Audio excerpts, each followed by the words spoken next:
Hey everyone, and welcome back to The Spotlight.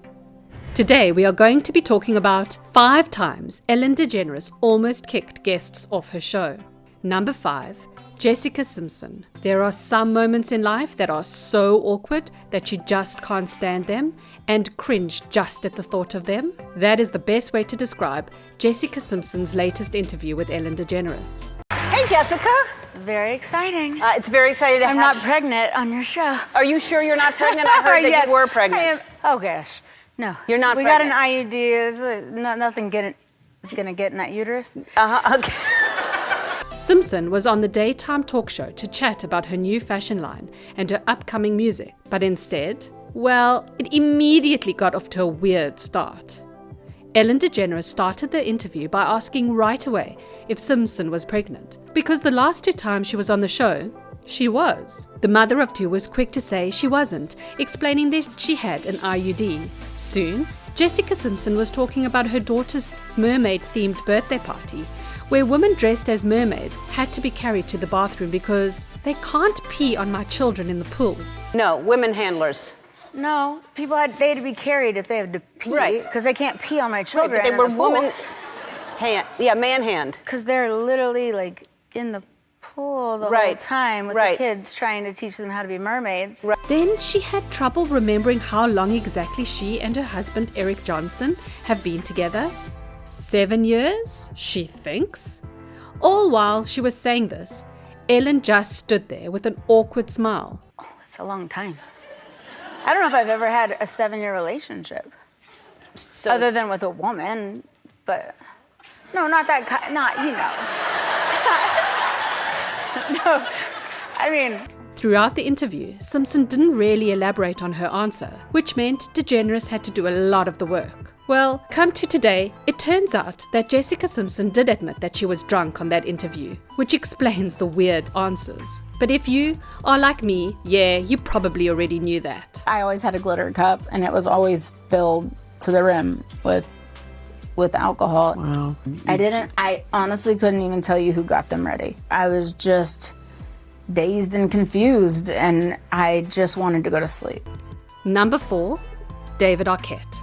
David Arquette had caused concern following a TV appearance in which he appeared to slur his words. The actor, 44, appeared on an episode of Ellen DeGeneres' talk show, but viewers were quick to point out on Twitter that it was an overall awkward display.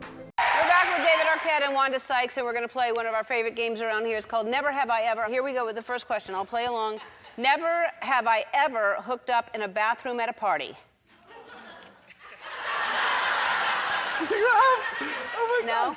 His words were almost incoherent, as viewers could not understand what he was saying. He was on the chat show along with actress Wanda Sykes and got right into the swing of things with the host as they played a game of Never Have I Ever. David Arquette was notably awkward and seemed very uncomfortable throughout the silly game. In this game specifically, Ellen was asking some pretty personal questions, in which David had no problem revealing some additional TMI details. TMI as in too much information. Wow. I'm horrible with names. Just don't take it personally. Never have I ever had a crush on anyone sitting next to me right now. Both of you.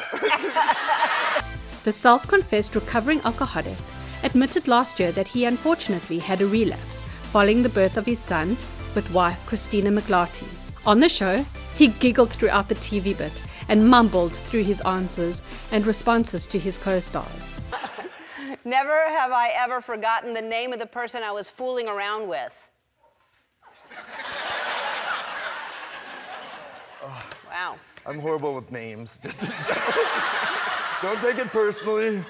Wearing an all-white outfit, he laughed pretty much throughout the appearance and lifted his shoulders up, moving and writhing in his chair. You could kind of tell he was a little off that day. It made for uncomfortable viewing for many members of the audience at home, who hit the social network site to air their concerns of David. Dangerous. I'm just saying.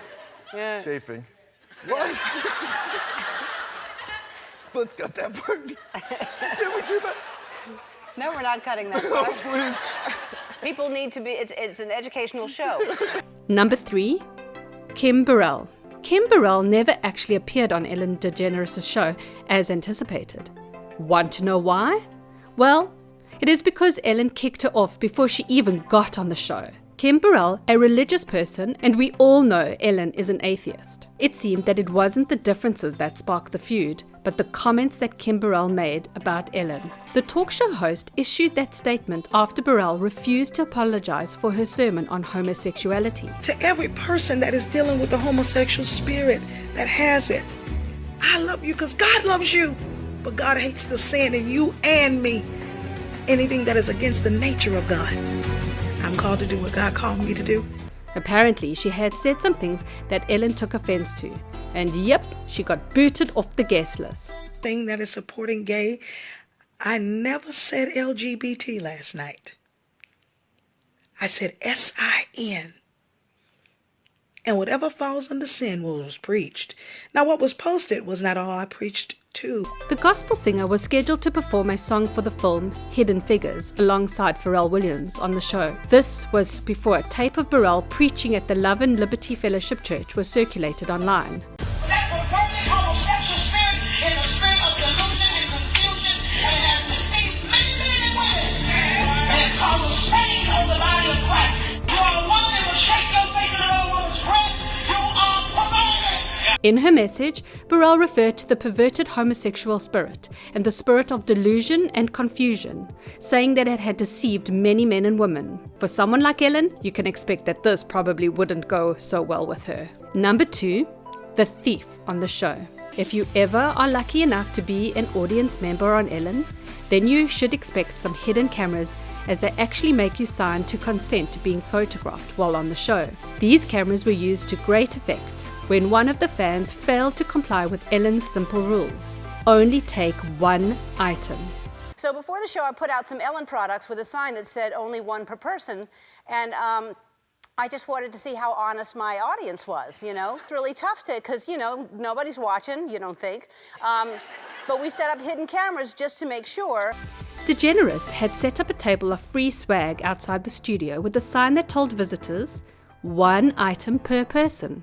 The interesting thing to note is that most of the guests were honest, but there's always one.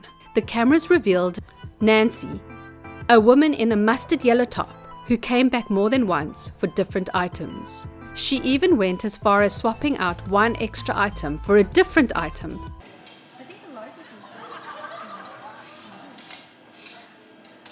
Okay, I'm gonna go.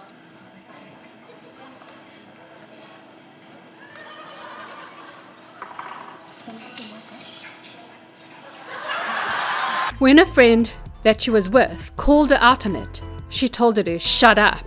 The episode also featured DeGeneres complimenting her crowd for obeying the honor system and went even further by gifting someone a hat. And you weren't gonna take it and you want it, so I have the hat for you. Bring. So that's for you for being honest. You don't have to buy it now. Look at that. All right. That's great. Later, she ends up displaying Nancy on the big screen, who seemed a little less shamefaced than maybe we'd be. Faced with being called out as a thief on national television, Nancy did have an excuse though, the extra item for her sister, who couldn't make it to the show, but it was a really terrible excuse, and Ellen made sure she knew it. Take a look here. Hello. What's your name? My sister couldn't come, so that was her souvenir. Yeah. Sorry. A lot of people's sisters couldn't come. Number 1. Jennifer Lawrence. Bearing in mind the aforementioned praise of Caitlyn Jenner's work with transgender rights advocacy, there is no denying how uncomfortable it had to have made DeGeneres when Jennifer Lawrence cracked a Chaz Bono joke. All right, let's talk about your kitty cat. Now, what made you get the kitty cat? Well, I wanted a dog, but I was like, I can't take. Oh, there she is. How do you not want that? Yeah, little Chaz Bono. And you got her is that her name? Well, her official name's Cleo. Chaz, for those who somehow don't know, is the transgender son of Cher and the late Sonny Bono. Anyway, the notoriously unfiltered actress said that she jokingly calls her female cat Chaz Bono because of her muscular energy. She then gave a rambling explanation of how she automatically thinks all cats are female and that it's just weird for a cat to act like a boy, whatever that means. I've never met a cat that like you assume first she's a boy, because normally dogs are boys and cats are girls. Right. But she has such a masculine energy that everybody always says he. For the first week I thought it was a boy. I named her Oliver. Like she had a collar and Oliver and like boy and everything. Clearly, DeGeneres was prepared for the whole cat segment, as New Now Next pointed out that she was ready to go with a sideshow of the adorable little kitty. But the way she absolutely didn't react to the Chaz Bono joke and moved right into some very specific cat facts that seemed to blow Jennifer's mind perhaps indicated that some unintended improv happened here. Yeah, I think it was because I was working and I was gone all the time, so she was like, you know. Right, so you have to get her another kitty cat. I have to get her another cat? That's right. The answer? More cats? So she's not by herself. She's lonely. Yeah. No, People that assume makes cats sense. can just be alone. You need to get her another. Also, if you're here, go ahead and check out one of these videos on your screen. See you there!